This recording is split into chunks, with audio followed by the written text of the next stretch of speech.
Hello and welcome to a quick vlog from me, David Jones and Trading 212 on trading strategy. And what we're going to cover this time around is money management. It's a really important part of trading, and I think it's one that plenty of people ignore, where they'd rather go off and look at lots of different indicators and support and resistance and trends, and don't focus on this really important aspect. And it's basically how much do you risk on each individual trade. So it's not about where to set your stop loss, but it's how big or how small your trades should be. So there are a few ideas on this that can really, I think, help you stack the odds in your favor and also take some of the stress out of trading, where you're not worrying about every tiny 1-2 point move in the market. So let's go through some ideas on money management.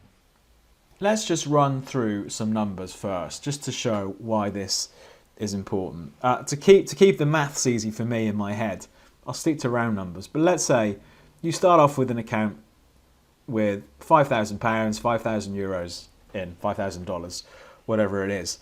And you decide that on every trade you do, you're going to risk losing 10% of that account. So your risk on every trade is going to be €500, £500, $500. That's your risk.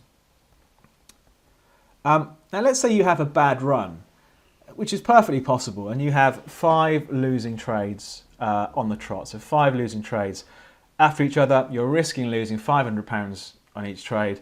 So your account has gone down to 2,500. So you're now in a position where you need to have 100% return. You need to double your account just to get back to where you started. This is an incredibly demoralizing position to be in. Chances are you'll either start taking trades that are too risky, that don't fit your strategy, or because of the run of losses, because you've lost half the money, you'll be afraid to take perfectly good trades according to your strategy. So clearly something is wrong with the amount of money that we're risking. So let's take a couple of steps back. Now, most sensible approaches to risk management suggest that you should only risk losing something like 1 to 3% of your account on any one trading idea. So for example, let's go back to our £5,000 account.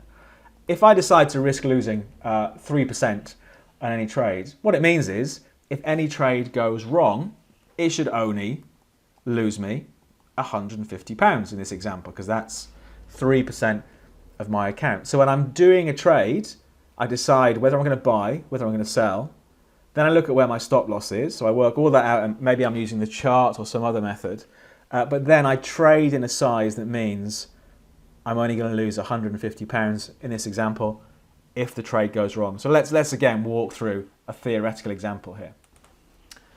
So here is by now our familiar theoretical market. So the market we think it's hit a level of support at 110. The market's currently trading at 115. So we're thinking about being a buyer here, and we're going to put our stop loss at 100. Now you remember, for the purposes of this, I'm saying I've got £5,000 in my account. I only want to risk 3% on any one trade. That means £150 risk on any trade.